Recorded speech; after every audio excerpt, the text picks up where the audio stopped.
It all happened, police say, underneath the building where Smollett lives. And you can see it right there. It's a tall building right there. And police say it was back there in that tunnel area that Smollett and the two brothers carried out this fake attack underneath a surveillance camera. The problem was the camera wasn't pointed in the right direction. Michelle, it's a packed house here at St. Sabina Catholic Church for the arrival of Minister Farrakhan. As you mentioned, Father Michael Pfleger invited Farrakhan here to talk about his getting banned from Facebook. Now, Pfleger is a social justice firebrand in Chicago. He's often clashed with the Archdiocese. Yes, people are going about their business, but it is tense here, and I'll set the scene for you. I'm right here at the very bottom of that bike path where this truck went through yesterday. You can see the bike path. That's the end of the bike path right there. And police have sealed it off, as you can tell right there. This whole area is sealed off, basically. And by the way, we're just near the One World Trade Center right there. We don't know if that played a significant role in this attack. The protests up to this point have been fairly organized. This one is not. It is, as you see, fairly chaotic. I'm going to talk to this gentleman here, Greg. Greg, come in. Quick question for you. Are these protests working? Donald Trump hasn't even shown up yet, and already there have been several very noisy ejections out of this pavilion. We'll show you the first one right here. Happened about an hour ago, and they're expecting upwards of 10,000 people, maybe more, here to fill up this street. You see some of the construction work going on, and get this, the park doesn't even open for business till 2 p.m. for this event, but already we got fans lined up. Well, Shana, a lot of people here in El Paso County are angrily asking the question, why here? There are about 400 teenage boys being held here, and many of them cross the border without their parents. But the government is thinking about adding an extra 4,000 beds here, presumably to house more kids who have been separated from their parents. And even the Republican congressman who represents this district calls that idea just nuts. This government border outpost in El Paso County is about as remote, hot, and dusty as it gets. And somewhere back there are hundreds of kids who have no idea how long they'll be kept. The adults have no idea either. Part of what we're wondering is when these kids will be reunified with their families. How long will they be separated? What will happen to the families? Will the family member get sent back? What will happen to the students? So we don't have a lot of those questions answered yet. Like I said, we've seen and we've heard that this separation will have long-standing impacts on these children. And I don't think that we as a community want to be a party to that. The County Commission of El Paso approved a resolution this morning opposing the Trump administration's zero-tolerance policy on illegal immigration that has led to the separation of families. But one commissioner voted no. You voted no on the resolution today. Why is that? I've kept a pretty constant stance for the entire time I've been in office. It's nothing to do with the resolution itself. I don't feel, one, immigration is my role as a county commissioner.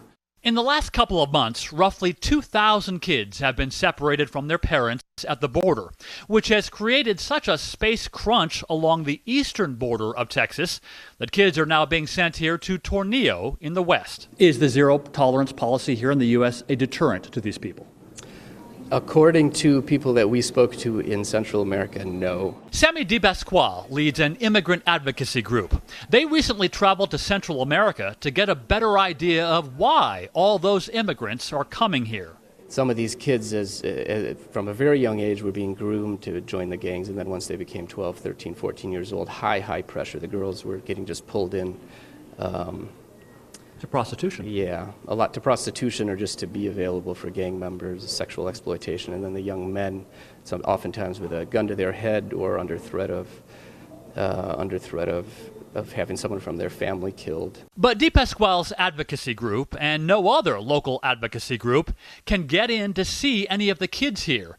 That's because the government has contracted with this group, the nonprofit Bethany Christian Services, to go into the tents in continuous 12-hour shifts to work with the kids and help them find foster homes. But these workers have no idea how long this will go on either. At the hotel where they are staying, they are booked months ahead. You've seen those pictures of kids in cages. Well, by all accounts, that's not the case here. These kids, we're told, have access to medical facilities. There are bathrooms and showers and a chow hall. For every 20 kids, there are 2 adults supervising. And maybe best of all, there are 4-ton air conditioning units in each of the tents. Shayna? Was built by and for the white Christian people of this nation. Arthur Jones is a longtime Nazi-supporting, Holocaust-denying anti-Semite, and he doesn't care what you think. Do you deny the Holocaust ever happened? I just showed you all kinds of proof to prove to anybody with ability to think rationally that the Holocaust is what I said it was before.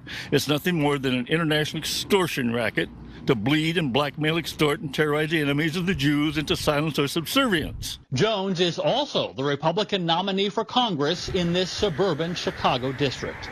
I'm not criticizing Jews as Jews. I'm criticizing the so-called Holocaust survivors who have been proven over and over again to be outright liars, and they're liars for profit. Jones and I had to meet in a park because no one in town, not even his own landlord, wants him around talking openly about his beliefs. But the animosity against Jews in particular, I mean, that's terrifying. Animosity from where? From you. It's not animosity. I'm just standing for the truth. The Illinois Republican Party, which still clings to its standard bearer, Abraham Lincoln, disavows Jones, demands he drop out of the race, and calls him abhorrent. The feeling is mutual. The Republican Party always put up some gutless wonder to drain votes away from me. Well, what they've set up here is what's called, I call it the two-party, Jew party, queer party system.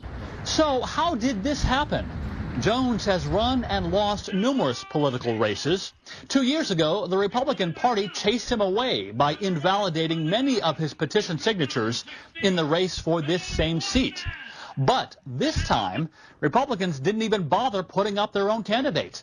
And Jones quietly gathered enough valid signatures by walking door to door, presenting himself as a traditional social conservative, a veteran, and an opponent of foreign wars.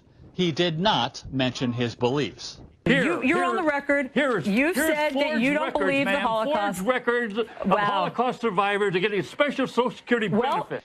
His beliefs did become big national news a few weeks before the March primary vote, and yet even then, running unopposed, he still managed to pick up almost 21,000 votes in the primary. That's a depressing thought for the regional director of the Anti-Defamation League, which has been tracking and pushing back against Jones for years. The ADL's leader says that while the group remains non-political, state Republicans might have some soul-searching to do. As leadership, they need to make a decision in terms of where they want their party to go and what kind of messaging they want out there. The state Republican Party declined an on-camera interview, but they have said they will put forth their own Republican write-in candidate for November. That's a face-saving move that will needlessly cost them, since no Republican was ever expected to win anyway in this heavily Democratic district.